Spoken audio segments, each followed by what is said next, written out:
바로 시작하겠습니다.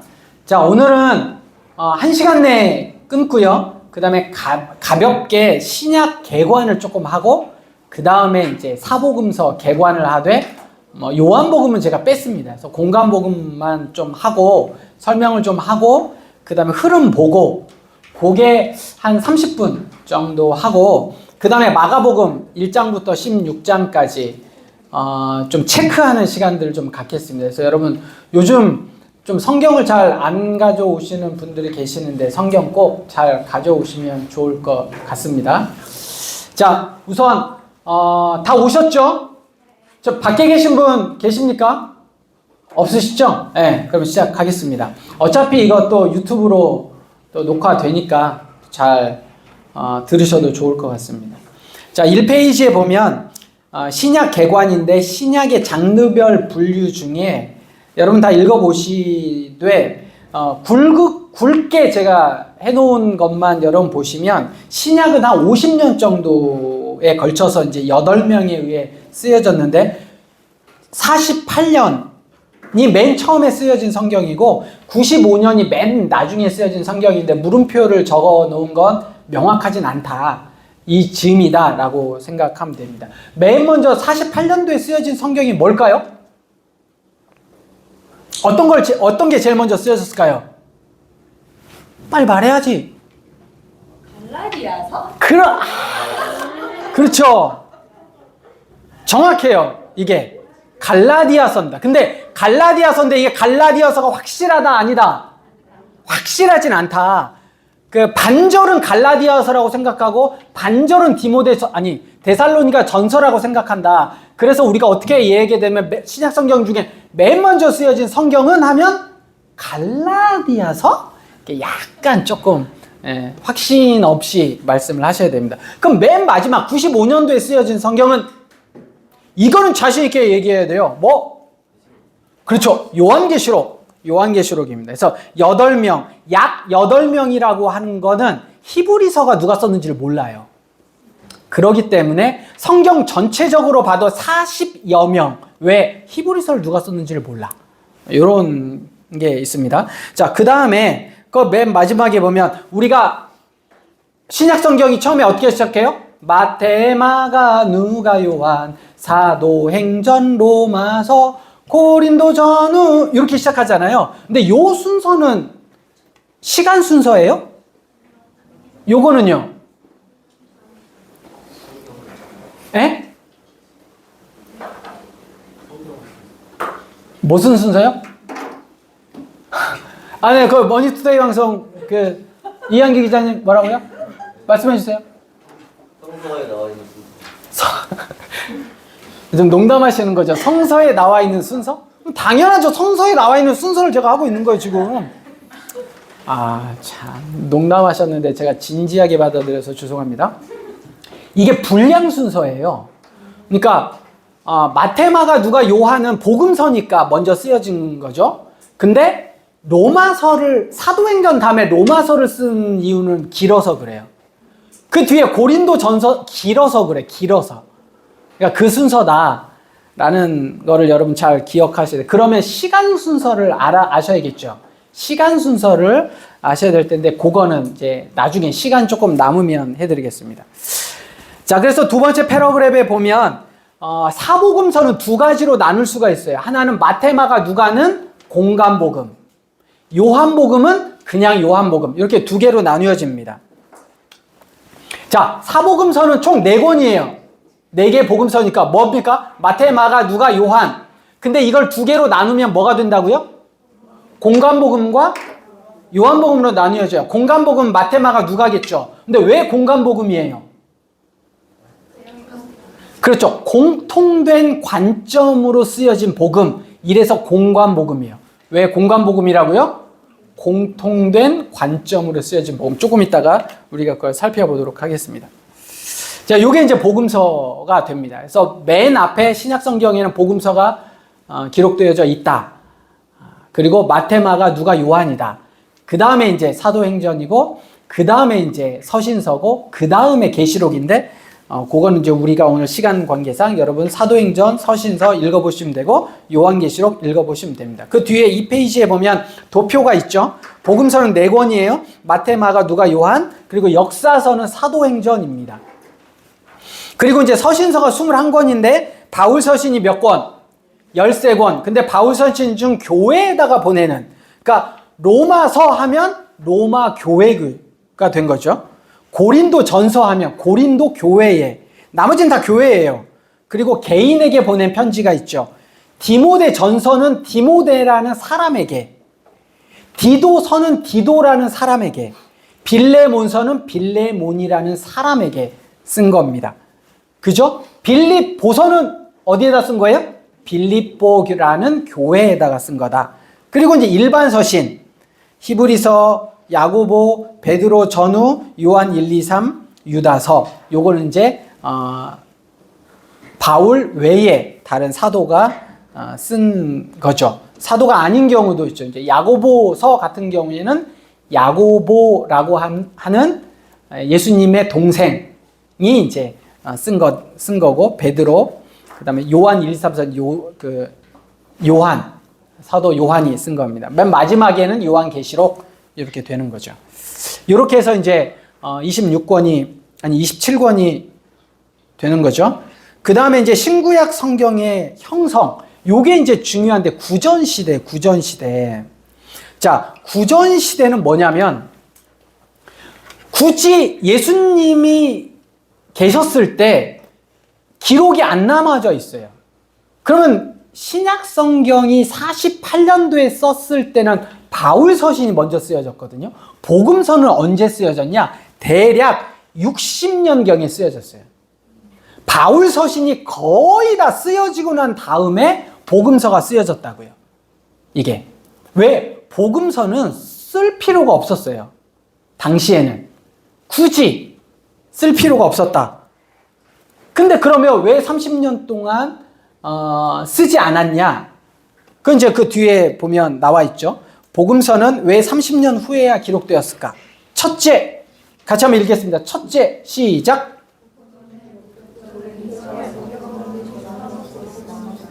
네. 그러니까 이미 그 복음을 들었던 제자들이 살아있었기 때문에 굳이 그 제자들이 글을 쓸 필요가 없었어요. 왜? 다 말로 하면 됐거든. 그게 구전시대예요. 이게 말로 하면 됐어. 예수님이 직접 말씀하시는 것들 들을 제자가 살아있을 때니까 그대로 가르쳐주면 됐죠. 자, 둘째로 시작.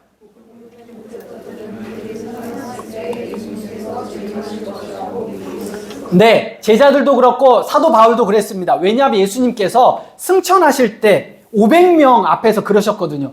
내가 너희 중에 내가 올라간 그대로 다시 올 것을 볼 자도 있을 거다 라고 말씀하셨기 때문에 제자들은 어떻게 생각했냐? 우리가 살아있을 때 예수님이 다시 오실 거다. 그러면 굳이 그거를 글로 쓸 필요가 없었어요. 왜? 곧 예수님 다시 오실 텐데 이거 쓸 필요가 없지 라고 생각을 했단 말이죠. 자, 셋째, 시작.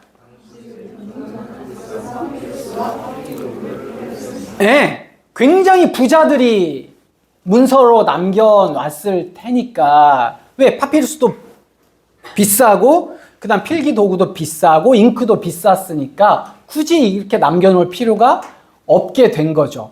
그러면서 어떻게 해요? 구전시대 다 말로 다 이야기를 했단 말이죠. 자, 그런데 시간이 지났습니다. 한 30년 정도 지났죠. 시간이 지나서 보니까 복음을 들었던 그 제자들이 다 이제 나이가 들어서 죽어가고 또 박해가 시작되니까 도망가야 됐고, 이런 상황 속에서 직접 말로 전해줄 사람이 부족하게 된 거예요. 그리고 시간이 지나면서 계속 예수님이 바로 오시는 게 아닐 수 있겠다라는 생각이 들어진 거죠. 그러다 보니까 직접 구전이 아니라 직접 요것을 전해야 될, 또 복음이 계속 퍼져가니까 사람의 숫자는 정해져 있어. 수요와 공급이 이제 어긋나기 시작하는 거죠. 수요는 많은데 공급이 안 돼. 그럼 어떻게 해야 되냐? 이거 글로 남겨야겠구나. 그리고 이제 계속 사람들이 죽어가니까 글로 남겨야겠구나 라는 생각을 갖게 된 겁니다.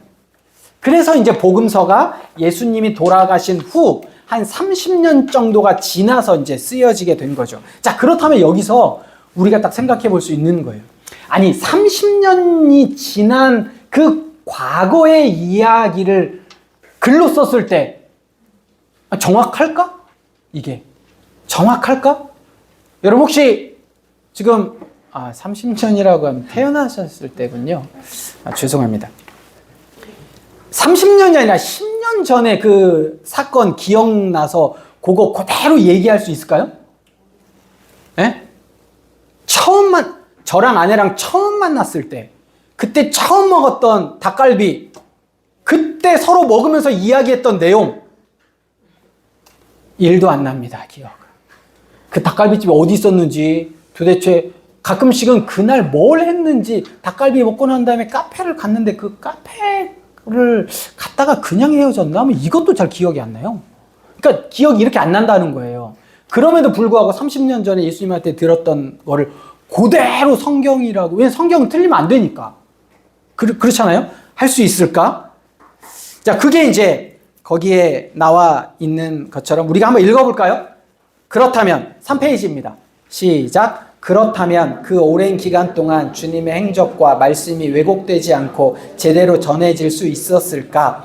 현대 독자들은 기록이나 시각적 형태의 정보에 익숙해 있습니다. 따라서 구전을 통해 정보가 전달되는 고전 세계를 이해하기는 매우 어렵습니다. 위대한 호머의 서사시는 이야기가 한 세대에서 다음 세대로 놀랍도록 정확하게 전해지는 방식을 보여주는 좋은 예입니다. 현대인들이 잃어버린 한 가지 능력이 있다면 이야기를 들을 때 그것을 기억했다가 다른 사람들에게 전해주는 능력입니다. 제자들은 오순절 성령 사건 이후 복음 전파를 그들의 삶의 최우선으로 삼았습니다. 복음이 전파되면서 교회가 세워졌고 다른 한편으로 다양한 목격자들의 증언이 수집되었습니다. 사도들은 세례 요한의 때부터 부활, 승천, 성령의 오심에 이르는 대부분의 일들과 말씀에 대한 목격자들이었습니다. 그러나 사도들 모두가 모든 일의 증인은 될 수 없었습니다. 복음을 전하는 과정은 한 목격자가 목격하지 못했던 일들을 다른 목격자의 증언을 통해서 배우고 믿고 이 내용을 그의 복음에 첨가하는 과정이 필수적으로 동반되었습니다. 복음이 전파되는 구전의 단계는 30년 동안 계속되었습니다. 복음의 원형인 목격자들의 기억에 따라 복음은 언제나 마치 어제 본 것처럼 재생될 수 있었습니다. 여러분, 히브리인들은 암송을 해야 돼요. 암송이 굉장히 그들에게는 익숙합니다. 왜냐? 제가 아까 설교 때 이야기했던 것처럼 히브리어는 띄어쓰기가 없어요. 그리고 주어와 서술어가 명확하지 않는 것도 있어요. 아까 얘기했던 것처럼 명사 6개가 나왔다든지. 그러기 때문에 사실은 내가 그거를 보고 공부를 처음 보는 사람이 그거를 보고 읽기는 굉장히 어려워요. 띄어쓰기가 없으니까. 그래서 어떻게 하냐? 다 들려줬어요. 들려줬어. 그리고 그 들려준 걸 암송해서 그 암송한 걸 또 들려주는 거예요. 이게 유대인의 방식이에요. 지금도 그래가지고 뭐 암송하는 뭐 여러 가지 유대인 교육법 뭐 이런 거 있는 거죠. 그래서 당시 웬만한 사람들은 모세오경은 다 외웠습니다. 정말 경건한 바리새인들은 구약 전체를 통으로 외웠어요. 지금도 우리나라에 여러분 그 여수의 애양원에 가면 나환자촌에 계신 분들이 신구약 전체를 외워서 암송하십니다. 그게 익숙해요, 그들에게는.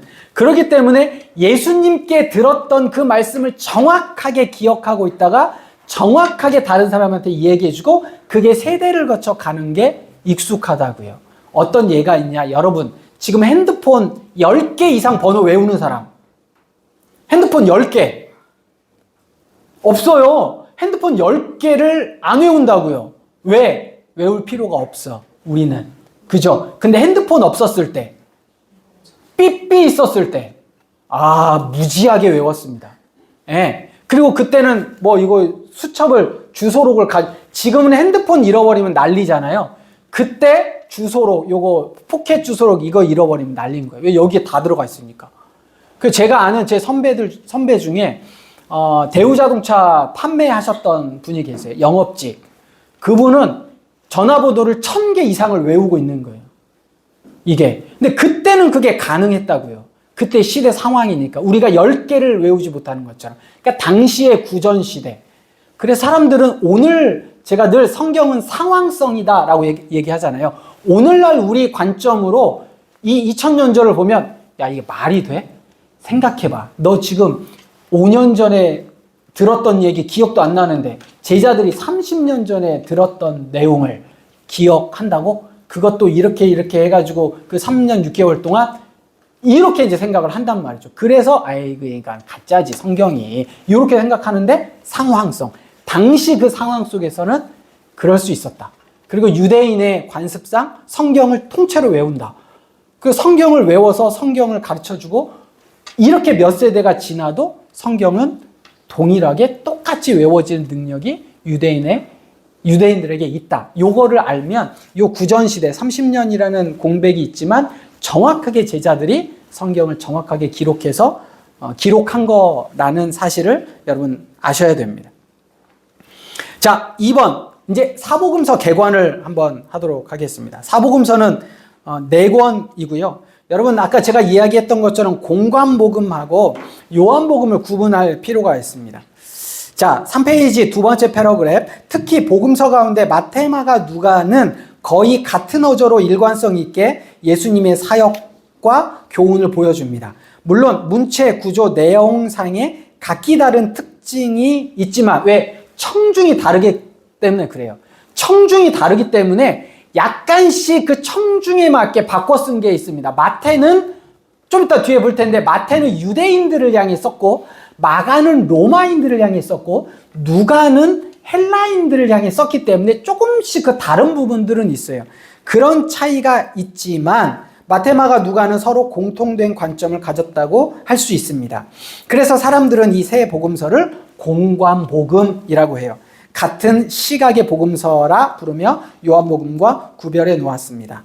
공관복음은 대략 예수님의 탄생 예언, 탄생, 세례 받으심과 시험 받으심, 그리고 갈릴리에서의 사역과 오병이어, 가이사랴 빌립보 지역으로의 여행, 변화산 사건, 그리고 예루살렘에서의 마지막 일주일, 죽음과 부활, 그리고 승천을 기록하고 있습니다. 자, 이제 4페이지로 한번 넘어가 보세요. 4페이지. 정말 그러냐?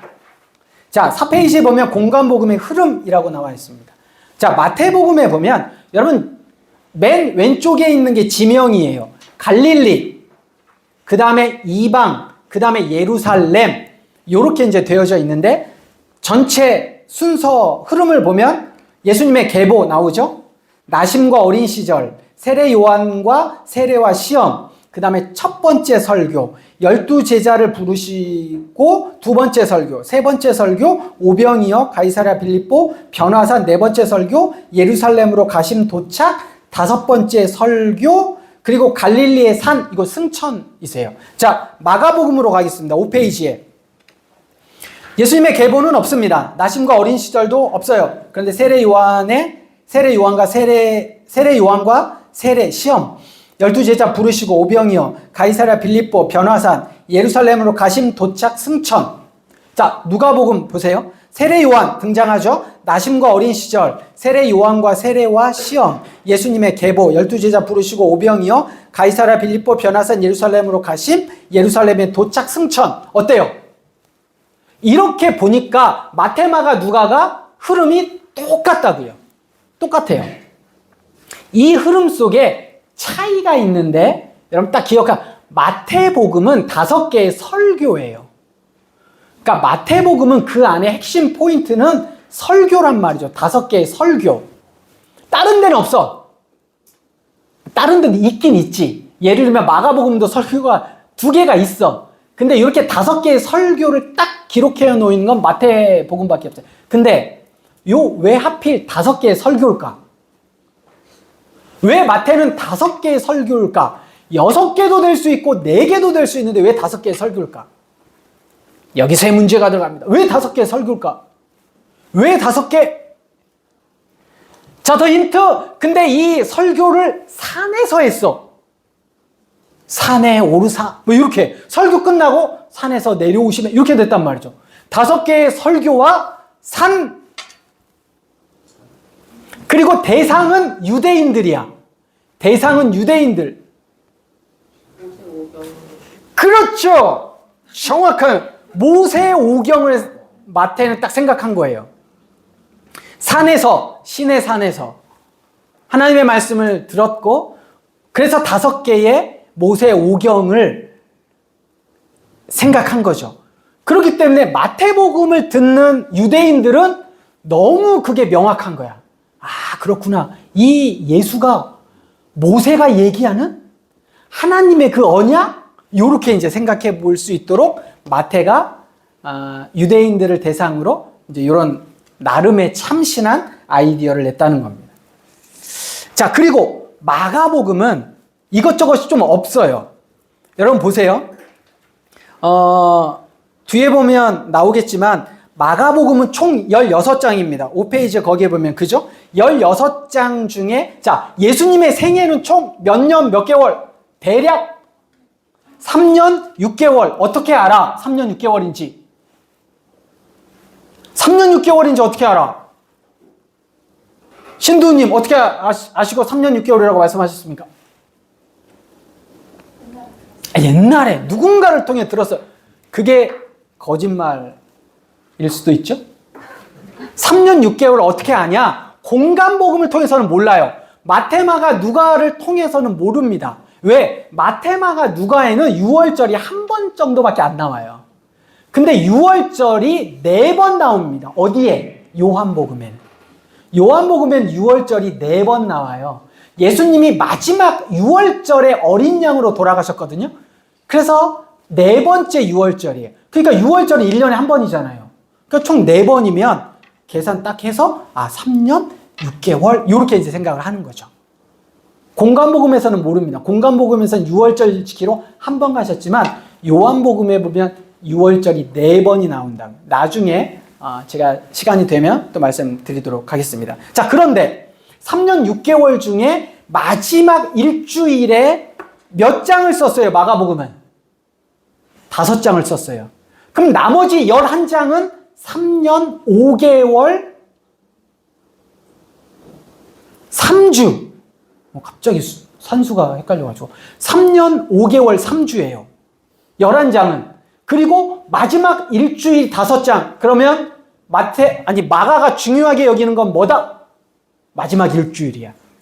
그러므로 마가복음은 달립니다. 막 달려.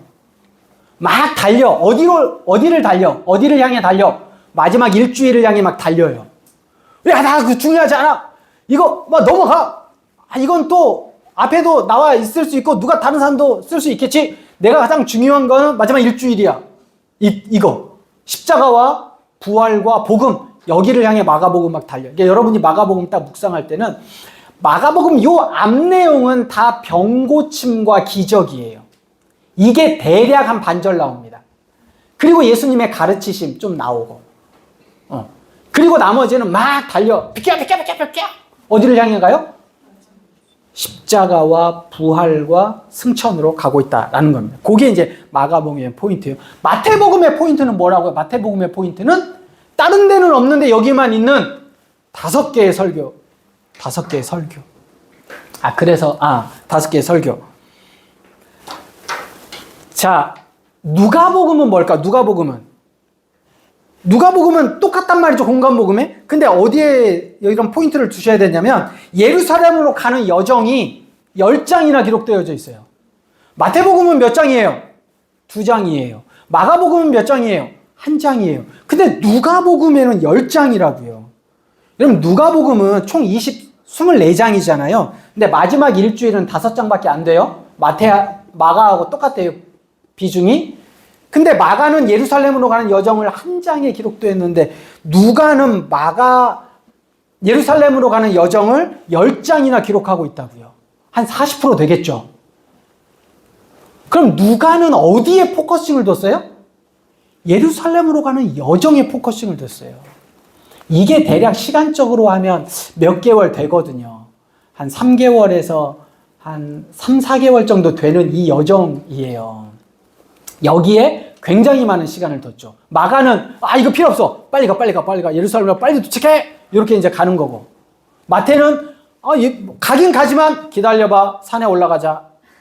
산에 올라가가지고 쫙 또 얘기하고 내려가 하고 달려. 그런데 기다리다 산에 올라가. 요렇게 된 거고, 마가는 무조건 달리는 거고, 누가는 가다가 예루살렘으로 가는 여정에 긴 시간을 할애하고 있다라는 거예요. 자, 그래서 예수님의 일대기를 영화로 만들잖아요. 그럼 뭔가 레퍼런스가 있어야 될 거 아니에요. 뭐를 참고했을까요? 마태, 마가, 누가, 요한복음 뭘 참고했을까? 예수님의 일대기, 예수 영화를 만든다고 하면 뭘 참고했을까요? 자, 마태복음을 참조했다. 흥행 실패. 리뷰 엄청 졸려. 야, 나 자다 왔어. 혹시 영화 끝까지 본 사람 다 있어? 이렇게 이제 리뷰가 달립니다. 왜? 5개의 설교 2시간 동안 2시간 중에 3분의 1을 5개의 설교를 해야 되니까 졸려. 아직도 안 끝났어? 이렇게 되는 거야. 5개의 설교로 가니까. 마가복음을 딱 가면 흥행 실패. 참패까지는 아니지만 실패. 리뷰가 어떻게 달리냐? 야, 시나리오가 뭐 이래? 개연성이 없어. 뭐 갑자기 이게 한참 병 고치다가 갑자기 또 기적하다가 도대체 왜 이렇게 된 거야? 시나리오 누가 썼어? 이렇게 가는 거야. 흥행 실패. 누가복음이 제일 시간 순서예요. 그러니까 예수 영화는 누가복음으로 썼습니다. 왜? 누가라는 사람이 누가복음을 어떻게 썼냐면 굉장히 연구했어요. 누가복음에 보면 내가 이미 이루어진 일을 미루어 살펴서 자기가 연구하고 생각하고 많은 자료들도 모으고 사람들도 탐문하고 거의 다큐멘터리처럼 써가지고 배열을 잘했습니다. 그래서 우리가 알고 있는 대부분의 예수 영화는 누가복음을 통해 쓴 거예요. 자, 그러면 공간복음은 아니지만 요한복음으로 영화를 만들었다. 나름 흥행합니다. 요즘 시대는. 왜? SF야. 이건 SF. 판타지. 여러분, 요한복음으로 딱 하잖아요. 태초에 말씀이 계시니라. 이 말씀이 하나님과 함께 계셨으니 이 말씀은 하나님이시라. 육신으로 입고 이 땅에 오셨고, 이렇게 이야기한단 말이에요. 처음부터. 그러니까 이거를 영화로 만들기는 굉장히 어려워요. CG가 엄청나게 들어가야 돼요. 예산도 많이 들어갑니다. 근데 오늘 우리는 SF 좋아하잖아요. 그죠? 마블 컨셉으로 하면 성공할 수 있어요. 네. 그러니까 요한복음은 판타지다. SF다. 이런 느낌을 여러분 딱 받으시면 좋겠습니다. 자, 공간복음. 이해 가시죠? 이런 흐름이다. 그래서 마가복음을 여러분 이렇게 나름 생각하시면 좋을 것 같습니다. 자, 4페이지에 보면 도표가 하나 나와 있습니다. 여러분이 주목해야 되는 건 저자와 청중, 대상만 보면 됩니다. 마태복음은 누가 썼다? 마태가 썼다. 마가복음은 누가 썼다? 마가가 썼다. 누가복음은 누가 썼다? 누가가 썼다. 요한복음은 누가 썼다? 요한이 썼다. 이 중에 예수님의 제자는 몇 명? 3명! 정확하게 틀리셨습니다. 자, 예수님의 제자 누구야? 2명? 2명? 오케이. 다른 의견. 4명? 아니, 예수님에 대한 복음서를 썼는데 예수님의 제자가 아니라고? 누가 한 명 누구 나왔어요? 1명? 좋아요. 세종에서 오셨는데 1명 누구만 예수님의 제자? 누구? 요한만 예수님의 제자. 그럼 마태? 어디서 많이 안 들어봤니? 마태? 세리? 자신 있게 얘기하지. 갈라디아서? 이것만 자신 없는 거고 나머지 다 자신 있게. 아이고, 누가 제자가 아니라고 그랬어. 제자는 딱 2사람입니다. 마태와 요한만 제자예요. 그럼 마가복음의 별명이 베드로복음이에요. 베드로복음. 마가복음의 별명. 그래서 마가는 베드로의 제자입니다. 베드로의 제자. 근데 마가의 친척이 있어요. 마가의 외삼촌. 마가의 외삼촌을 아는 사람. 신약에서 여행 갈 때. 바울인가요? 말고 누가 돈이 뭔가 이렇게 조금씩 듣긴 했어. 얘네들이 돈이 많은 사람 조금씩 듣긴 했어. 마가의 외삼촌이 바나바예요. 바울과 바나바 1차 전도여행 같이 갔죠? 바나바예요. 마가의 엄마가 예루살렘에서 굉장히 잘 나가는 권사님이셨습니다. 오늘날로 이야기하면 강남에 무슨 빌딩을 가지고 계신 권사님이셨어요. 아주 신실한, 돈이 많으시면서 신실한 권사님. 강남에 2층짜리 120명이 들어갈 수 있는 다락방을 가지신 권사님이셨어요. 그래서 우리가 뭐라고 불러요? 성령 강림이 있었던 그 다락방을 마가의 다락방이라고 부른단 말이죠. 예, 120명이 함께 기도하다가 성령 받은 사도행전 1장과 2장에 보면 성령 강림이 있는 거기를 마가의 다락방이라고 부른단 말이죠. 왜냐하면 마가의 엄마가 그거 빌려준 거예요. 120명을 다 그때 기도할 장소를 찾고 있었으니까 그곳에 와서 기도하십시오. 이렇게. 그래서 마가는 사실은 모태신앙이에요. 마가는. 예, 그 어머니의 밑에서 신앙을 배웠고 외삼촌은 바나바고 굉장히 중요한 초대교회 인물이죠. 근데 이제 자세히 설명을 할 수는 제가 언젠가는 마가복음 설교할 때 설명을 해드리겠지만, 그래서 그 마가가 원래는 믿음도 별로 없었고 신앙도 없었는데 엄마의 신앙이 있죠. 근데 엄마의 남동생이 바나바인 거예요. 근데 바나바가 1차 선교여행을 간다고 딱 한 거죠.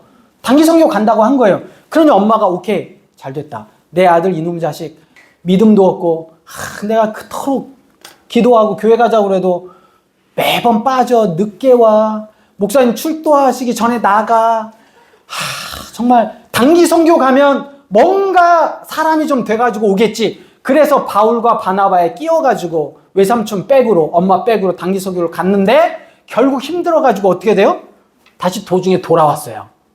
바나바는 그나마 조카니까 바울이 엄청 화가 난 거죠. 나는 이런 거 절대 못 봐.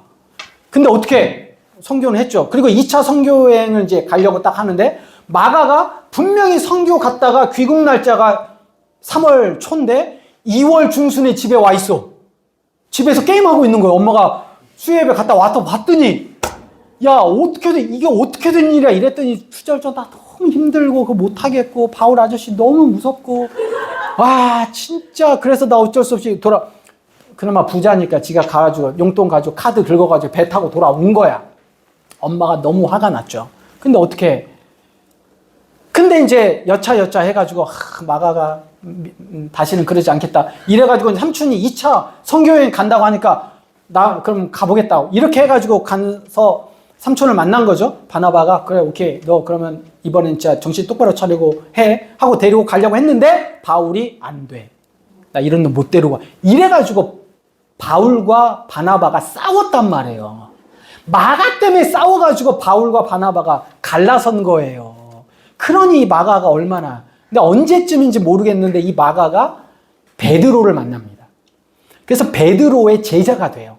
그래서 베드로 전서에 보면 마가가 자기의 아들이다 이렇게 이제 이야기를 할 정도로. 그래서 마가가 변화하고 베드로를 따라다녔죠. 그리고 베드로에게 들은 거예요. 예수님의 행적에 대해서. 그리고 마가복음을 쓴 겁니다. 이게. 그 생각을 잘 하시면 되고요. 그 다음에 누가는 지금 시간 관계상 오늘 누가복음을 하는 게 아니니까 제자는 아니에요. 누가는 넘어가고. 자, 마태복음의 대상은 누구다? 유대인이에요. 그러니 5개 설교, 산에서 한, 그리고 다른 때는 다 모르지만 아브라함과 다윗의 자손 예수다. 아브라함을 강조해요.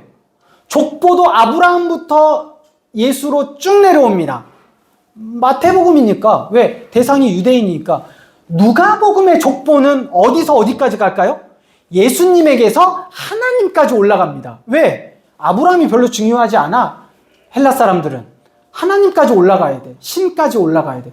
그래서 족보가 마태복음은 유대인들을 대상으로 썼기 때문에 아브라함부터 시작하지만 누가복음은 반대로 거꾸로 어디까지 올라가냐? 하나님까지 올라가는 차이가 있다라는 겁니다. 자, 마가복음은 대상이 로마인이에요. 로마인. 그래서 원래 마가는 라틴어입니다. 그러니까 마가라는 이름은 로마식 이름이에요. 원래 이 마가는 요한이에요. 요한. 그래서 마가라 하는 요한 이렇게 부릅니다. 요한은 히브리 이름이에요. 요한. 근데 요한복음이라고 안 썼단 말이죠. 왜 마가복음이라고 썼냐? 당연히 로마인들을 대상이기 때문에. 여러분 영어식 이름 있어요? 영어 이름 있어요? 제가 로스앤젤레스에 얼마 전에 갔다 온 분의 동영상을 제가 봤는데, 제가 만약에 미국에 간다 그럼 제 이름을 뭘로 쓸까요? 승기? 너무 촌스러워. 안 돼. 너무 촌스러워. 뭔가 조금 고급진 이름으로 바꿔야 돼요. 뭐 데이빗, 존, 조슈아 이렇게 바꿔야 된단 말이야. 왜? 영어식 이름이고 그게 편해. 대화할 때. 그리고 뭔가 이미지도 공통점도 있고. 그래서 이 마가는 마가 요한이에요. 원래는. 마가라 하는 요한. 히브리 이름은 요한, 로마식 이름은 마가. 근데 로마인을 대상으로 썼기 때문에 마가복음 이렇게 이제 후대 사람들이 이름을 붙여준 거죠. 그래서 대상은 로마인이다. 누가복음은 헬라인이다. 어떻게 하냐? 족보 자체가 그렇다. 그리고 누가복음에는 마태복음과 마가복음에서 보이지 않는 차이들이 많아요. 그런 부분들이 있다라는 생각을 여러분 하시면 됩니다. 시간이 없어, 시간이. 자, 5페이지까지 됐고요. 그 다음에 이제 5페이지 뒷부분에 보면 제가 정리를 여러분들에게 조금 해 놓았습니다. 제가 한 이야기들을 많이 해 놨거든요. 여러분 분명히 안 읽으실 줄 제가 확신하지만 그래도 한번 읽어 보시면 감사하겠습니다. 6페이지 두 번째 패러에 굵은 글씨 있죠. 자, 마태복음과 다르게, 마가복음, 마태복음과 다르게 11장부터 16장까지 6장이 되는 분량을 일주일에 대한 이야기에 집중하고 있다라고 이제 이야기를 해놓고, 순환 예고, 이것도 굉장히 빨리 진행하기 위해서 썼던 겁니다. 그 부분들은 제가 앞에서 다 설명했기 때문에 여러분들 참고하시면 좋을 것 같고요. 성경책을 보겠습니다. 그 핸드아웃도 보시고 프린트물도 두시고 성경에다 밑줄을 그어 놓으셔야 돼요. 자, 성경이 깨끗하다. 그러면 내 신앙은 도움이 하나도 안 되는 거예요. 아셨죠? 성경이 지저분하다. 그러면 내 심령은 너무 깨끗하다. 아셨죠? 근데 이제 이건 뭐 바이블은 아니니까 그냥 제 생각이에요. 성경을 조금 지저분하게 쓰자. 기록도 좀 해놓고 표시도 해놓고 막 이렇게 막 뭐도 써라. 그 마가복음 그 옆에다가 뭐라고 써놔야 되겠어요? 베드로 복음 가로 열고 별명 이렇게 이제 뭐 써놓으셔야 된단 말이에요. 아무튼 자 1장 1절 밑줄 그어 놓으시고 명사 몇 개? 6개. 명사 6개. 여러분 마태복음 찾아보셨어요? 명사 8개? 찾기 어렵습니다. 다음 주에 물어봐야지 찾았는지. 아무튼 그렇습니다. 자, 1장 6절 밑줄 그어 놓으시고 요한은 1장 6절 옆에다가 열왕기하 1장 8절 나중에 오늘 집에 가셔서 꼭 다 찾아보세요. 자, 1장 6절 옆에다가 열왕기하 1장 8절 말라기 3장 1절 말라기 4장 5절 요거 이제 나중에 약어를 배우면 말라기라고 다 안 쓰고 말이라고 쓰죠. 열왕기하 이것도 왕하라고 쓰죠. 그렇게 좀 단축되게 쓰시면 좋습니다. 자, 1장 6절 옆에 3개 뭐라고 써 있다고요? 왕하 1장 8절 말라기 3장 1절 말라기 4장 5절에 보면 이 요한이 가르치는 사람이 엘리야하고 닮았어요. 엘리야하고 닮았다고요. 엘리야. 근데 말라기에 보면 뭐라고 나와 있냐면 메시아가 오기 전에 엘리야가 올 거다라고 얘기를 하고 있어요. 그래서 엘리야가 올 건데 엘리야가 오면 메시아가 올 거다. 요게 이제 말라기 예언이란 말이죠. 근데 그 엘리야가 어떻게 생겼어? 열왕기하 1장 8절에 보면 이렇게 생겼어. 그 모습이 그대로 세례 요한이란 말이에요. 이거를 딱 보자마자 유대인들은 아는 거죠. 뭘 알아? 엘리야인데? 이렇게 아는 거죠. 오! 그러면 자연스럽게 연관이 되는 거예요. 오! 이 사람 뒤에 오는 사람이 메시아다. 요런 거를 마가가 정확하게 이야기를 하고 있습니다. 자, 1장 14절에서 15절 밑줄 그어 놓으시고 그 옆에 복음의 핵심, 마가복음 1장 14절에서 15절이 복음의 핵심이에요. 복음은 뭐냐라고 하면 15절 얘기하면 됩니다. 때에 찾고 하나님의 나라가 가까워졌으니 회개하고 복음을 믿으라. 이게 복음의 핵심입니다. 14절, 15절. 자, 그 다음에 2장 5절. 2장 5절. 이거 혹시 제가 좀 빠르게 나가더라도 여러분 이게 유튜브에 그 보시고 1.5배속으로 보시고 난 다음에 하시면 될 것 같아요. 제 말도 좀 빨라가지고 1.2배속으로 보시는 게 적당할 것 같습니다. 자, 2장 5절에 보면 죄사함을 받았느니라 밑줄 쳐 놓으시고 이게 예수님 사역의 핵심이에요. 예수님이 오셔서 행하는 일이 뭐예요? 죄사하는 거예요. 죄사하는 거. 자, 중풍병자가 있습니다. 예수님이 중풍병자를 딱 두고 내 죄가 사함을 받았다라고 딱 말씀하셨어요. 그러니까 사람들이 웅성웅성 거려요. 왜? 죄사하는 건 하나님만 할 수 있어요. 당시에. 근데 갑자기 예수가 죄를 사하는 거예요? 웅성웅성 하는 거죠. 그 웅성웅성하는 소리를 듣고 예수님이 물어보십니다. 야, 침상을 들고 일어나서 가라라고 하는 것과 죄를 사했느니라고 이야기하는 것 중에 뭐가 더 쉽겠느냐? 뭐가 더 쉬워요? 중풍병자에게, 못 움직이는 사람에게 침상을 들고 일어나 가라, 건강해져라 라고 이야기하는 것과 내 죄가 사함을 받았다 라고 하는 것 중에 뭐가 쉽냐면 전자가 훨씬 쉬워요. 그리고 눈에 확 보여요. 근데 죄 사한다는 거는 눈에 보이지도 않아. 이 사람이 죄가 있는지 없는지 얼마나 사는지 이거 없단 말이죠. 근데 쉬움에도 불구하고 예수님이 죄 사함을 말씀하셨던 건 인자에게, 예수님에게 죄 사함의 권세가 있는 줄 너희로 알게 하기 위해서다라고 말씀하시는 거예요. 그러니까 예수님이 이 땅에 오신 사역의 가장 중요한 건 뭐라고요? 죄 사함이에요. 죄 사함.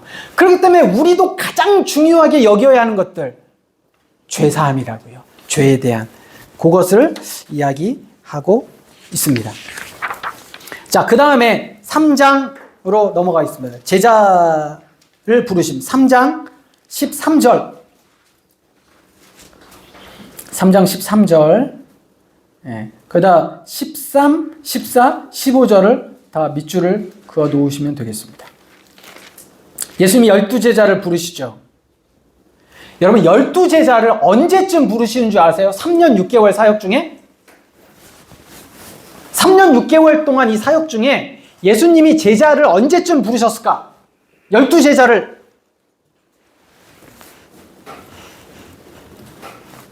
그냥 우리 앞에 순서대로. 최유빈님, 초반 언제? 3년 6개월 중 얼마 정도? 3개월! 두 번째 줄. 맨날 묻어가더라. 3개월! 바로 몇 개월? 몇 개월? 그니까. 일주일? 바로 일주일 만에?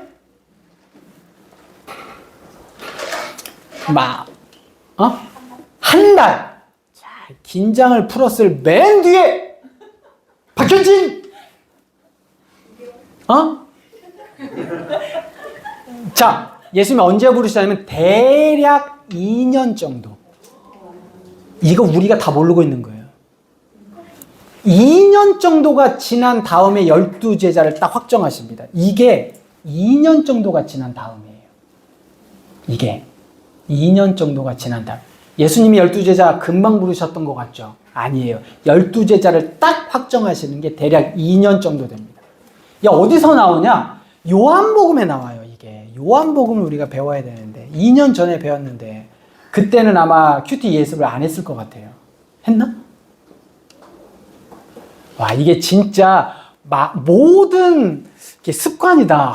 모르면 이렇게 와, 이게 진짜네. 어쨌든 대략 2년 정도입니다. 이게 여러분 잘 기억하셔야 됩니다. 자, 그리고 12제자 부르셨죠? 그리고 난 다음에 비유로 이게 시간이 우선 3장 32절 보겠습니다. 3장 32절. 3장 32절. 둘러 앉았다가에다 밑줄을 좀 그어 놓으세요. 둘러 앉았다가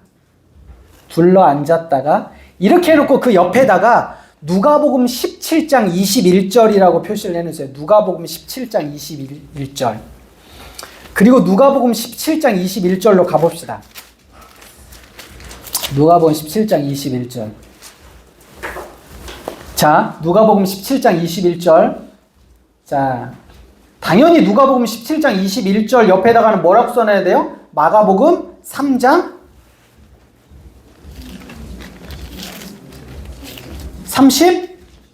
32절이라고 표시해 놓으셔야 되죠? 그죠? 마가복음 3장 32절. 자, 여기에 보면 21절, 누가복음 17장 21절, 또 여기 있다 저기 있다고도 못하리니 하나님의 나라는 너희 안에 있느니라. 이게 무슨 말이에요? 보세요. 여기 있다 저기 있다도 못하리니, 뭐 예를 들면 하나님 나라가 어느 때 임합니까? 라고 물었어요. 그러니까 예수님이 뭐라고 말씀하시냐면 여기 있다 저기 있다도 못하리니 하나님의 나라는 너희 안에 있느니라 라고 말씀하셨어요. 이게 무슨 뜻이에요? 이게 무슨 뜻이냐고. 너희 안이 어디야?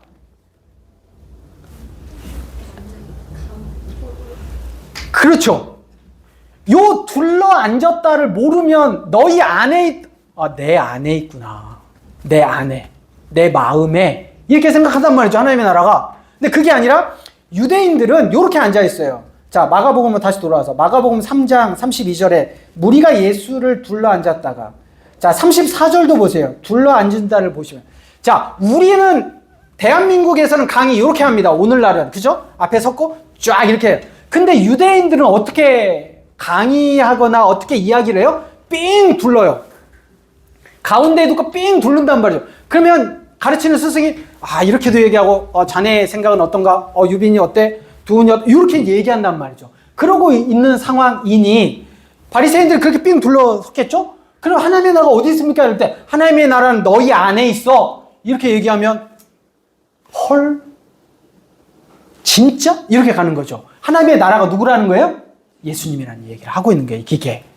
그런 것들을 여러분 잘 기억하셔야 돼요. 제가 이게 너무 중요한데 시간이 지금 없어서 내가 안 하려고 막 하다가 이거 유튜브 잘 편집해 주세요. 아무튼 그렇습니다. 자, 그리고 난 다음에 4장은 전체가 비유예요. 4장은 전체가 비유입니다. 5장은 전체가 병 고치는 이야기예요.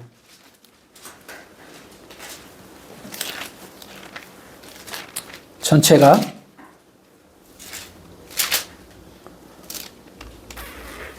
그렇죠. 그리고 이제 6장 7절. 6장 7절. 자, 12제자를 부르사 이제 둘씩 전도하게 하십니다. 그리고 난 다음에 6장에 보면 오병이어 사건이 있습니다. 6장 30절에서 44절. 6장 30절에서 44절. 다 할 수는 없으니 30절에다 밑줄을 그어 놓고 그 옆에다가 오병이어 세 번째 유월절이에요. 이때가 세 번째 유월절. 세 번째 유월절. 자, 그러면 생각해 보세요. 요때가 세 번째 유월절이란 말이죠. 그럼 네 번째 유월절은 언제야? 예수님이 돌아가실 때지. 이때부터 그때까지는 얼마가 걸려요? 1년이 걸려요. 1년이라는 시간이 걸린단 말이죠. 자, 그런데 마가복음이 앞에 12제자를 부르셨죠. 그리고 비유하고 병 고치시고 이런 시간이 있으니 대략 요 시간을 6개월로 계산을 해 보더라도 예수님이 12제자를 딱 확정하시는 거는 언제다? 2년 정도가 지난 다음이다. 어떤 사람은 2년이 좀 더 지났다고 얘기하기도 하고 어떤 사람은 2년쯤이다 라고 이야기를 하기도 하고 12제자를 부르시고 얼마 있다가 오병이어 사건을 하시고 오병이어 사건이 끝나자마자 이방으로 가시면 이제 그 예루살렘으로 출발하시는 거예요. 끝나자마자. 그걸 잘 기억하시면 좋을 것 같습니다. 자, 8장에 보면 가이사랴 빌립보 8장 27절이 나옵니다. 8장 27절. 이 빌립보 가이사랴, 요게 이제 이방 땅이거든요. 여러분 기억하셔야 돼요. 오병이어까지 딱 끝나고 갈릴리 사역은 다 끝납니다. 갈릴리 지방에서 사역은 다 끝나요. 이제 오병이어가 끝나면 어디로 가요? 예수님께서 예루살렘으로 가실 준비를 하시는데 그 전에 몇 군데 이방 땅을 도세요. 그래서 가이사랴 빌립보 변화산 사건 이런 것들을 좀 얼마를 거치십니다. 그런 다음에 이제 예루살렘으로 출발하시는데 그 가이사랴 빌립보로 가다가 우리가 잘 알고 있는 것처럼 예수님께서 제자들에게 말씀을 하시죠. 사람들이 나를 누구라 하느냐? 제자들이 이렇게 얘기를 한단 말이죠. 너희는 나를 누구라 하느냐? 베드로가 대답하여 이르되 주는 그리스도 신이이다. 이렇게 나와 있고 다른 데 그리스도시요 살아계신 하나님의 아들이신이다. 이렇게 이제 이야기를 했단 말이죠. 자, 베드로가 예수님을 알고 말했다? O. 모르고 말했다? X. 베드로가 자기가 예수님은 그리스도시요 살아계신 하나님의 아들입니다를 베드로가 자기가 진짜 알고 깨닫고 말했다. O. 전혀 모르고 말했다. X. 아니 이거 OX가 아니구나. 1번, 2번. 여러분 몇 번? 1번 손 들어보세요. 1번. 영상에는 안 보이는데 이렇게 한 사람도 손을 안 들 줄이야. 2번 모르고 말했다. 어떻게 알아요? 모르고 말했는지? 그죠? 뒤에 행동을 보면 알아요. 여러분 31절 옆에다가 마가복음 9장 31절 옆에다가 별표를 쳐놓고 첫 번째 순환 예고 이렇게 표시를 해놓으세요. 글을 써놓으세요. 순환 예고. 제가 뭐라고 그랬어요? 9장이라고 그랬어요? 죄송합니다. 8장 31절 옆에다가 첫 번째 순환 예고. 순환 예고를 한 다음에, 그러니까 내가 어떻게 죽어야겠다.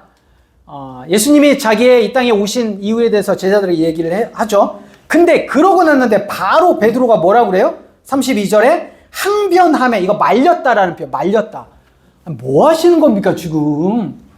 예수님이 죽으시다니요. 지금 우리가 예수님 때문에 이렇게, 승승장구해가지고 이렇게 돼야 되는데, 이렇게 이야기해요. 그래서 33절에 보니까 예수님께서 사단아 내 뒤로 물러가라. 내가 하나님의 일을 생각하지 않냐고 도리어 사람의 일을 생각하노도다. 라고 말씀하셨단 말이에요. 근거로, 베드로는 사실 몰랐던 거예요. 자기의 고백이 뭔 줄을 몰랐어요. 이게. 여러분, 세례 요한이 앞쪽에 우리 지금 이제 마가복음에는 안 나와 있어서 제가 얘기를 안 했는데 마태복음이나 누가복음 세례 요한이 예수님을 딱 가르쳐 뭐라 그래요? 보라! 세상 죄를 지고 가는 하나님의 어린 양이다. 이렇게 얘기했단 말이죠. 1번, 세례 요한이 예수님을 정확하게 알고 말했다. 2번, 모르고 말했다. 잘 모르고 말했다. 예? 이것도 잘 모르고 말했다 정도는 아닌데 1번과 2번 사이에 있어요. 왜냐하면 나중에 자기가 감옥에 갇혀서 제자들 보내고 자기 제자들을 예수님께 뭐라고 보내냐? 우리가 메시아를 더 기다려야 합니까? 아니면 당신이 메시아입니까? 이렇게 물어요. 세례 요한이. 그러니까 그 말 뜻은 분명히 맞는 건 같은데 예수님이 하는 행적을 보니까 메시아는 또 아닌 것 같아. 뭐 이런 약간. 당시 그게 얼마나 유대인들에게 깊이 뿌리 박혔는지 메시아의 어떤 정치적인 이런 게 그런 거와 비슷합니다. 그래서 베드로는 거의 몰랐죠. 그럼 이 고백을 한 게 누구예요? 하나님이 하시게 하는 거예요. 하나님이. 그러니까 여러분 우리가 생각할 때 내가 뭔가 말로 고백하는 거, 내가 내 삶의 모든 영역들은 사실은 내 의지나 내 열심이나 내 게 아니라 하나님이 주셔서 하는 거예요. 하나님이 주셔서. 이 사실을 여러분 잘 기억하셔야 됩니다. 자, 그런 다음에 두 번째 순환 예고가 9장 30절.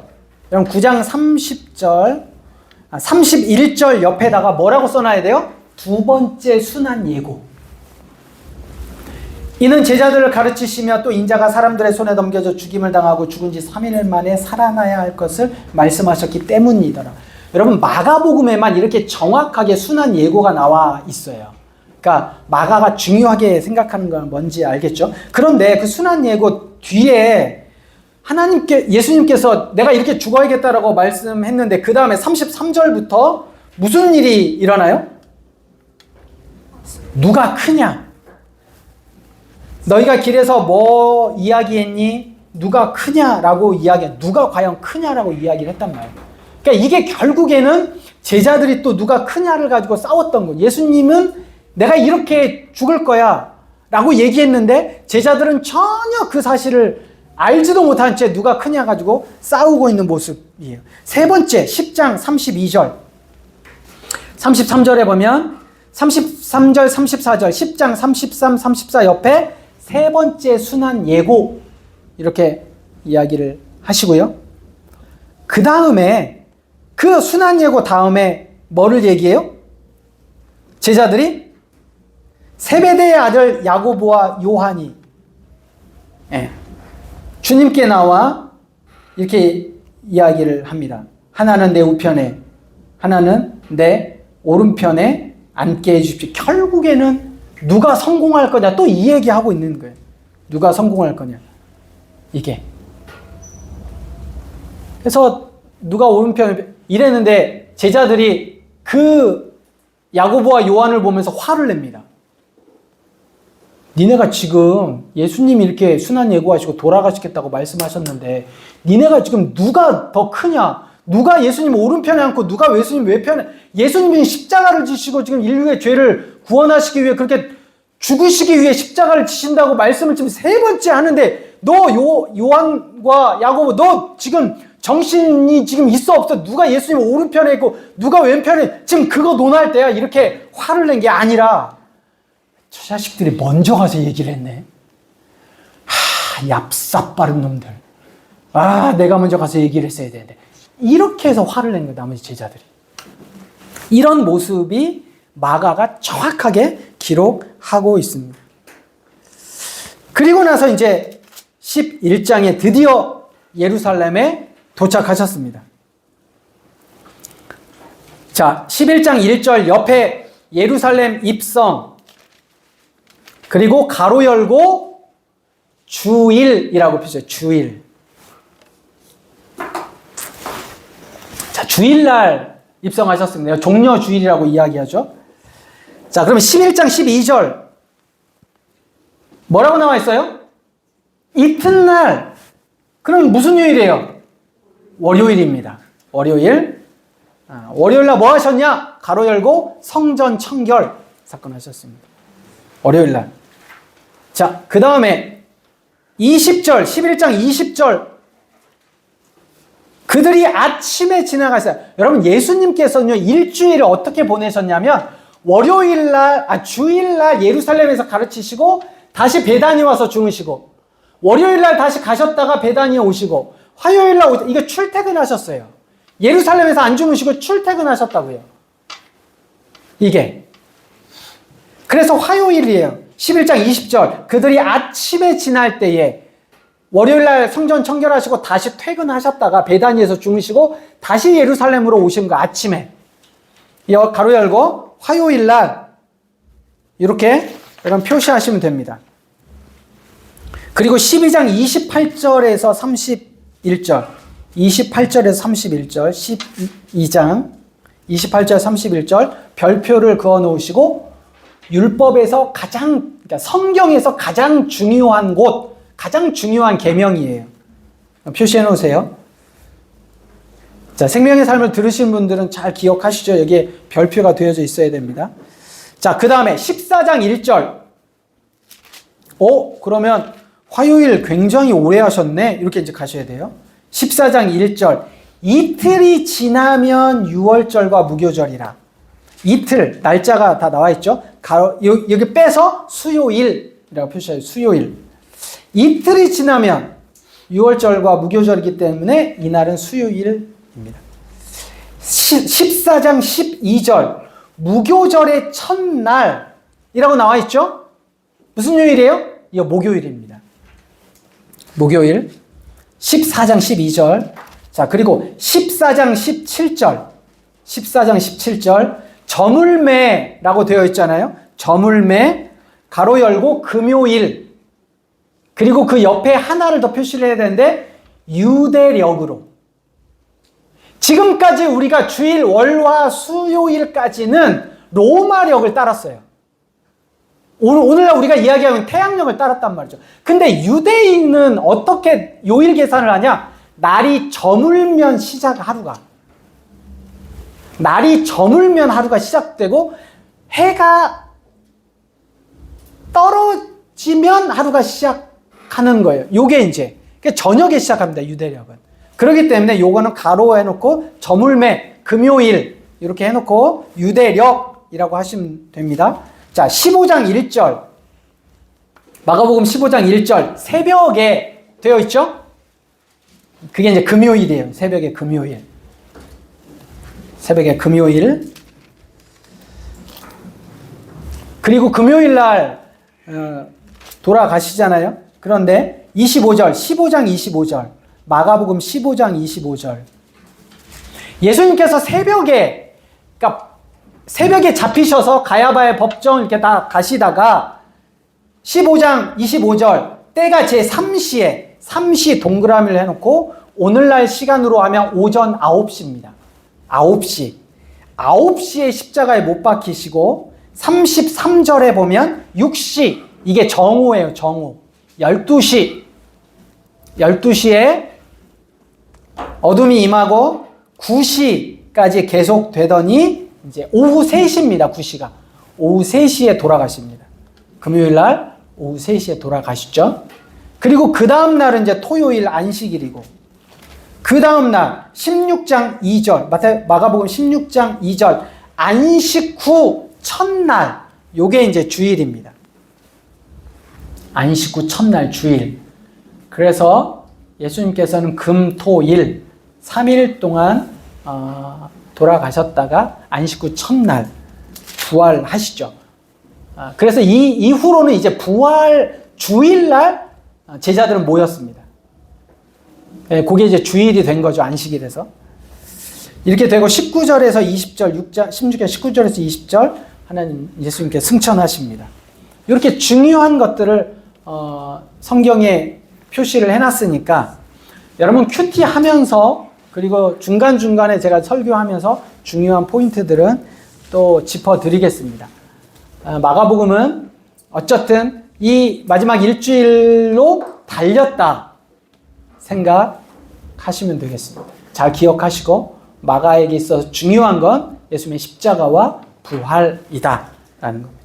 이상으로 큐티 예습을 마칠 때니까 여러분 3달 동안 잘 함께 묵상해 갔으면 좋겠습니다.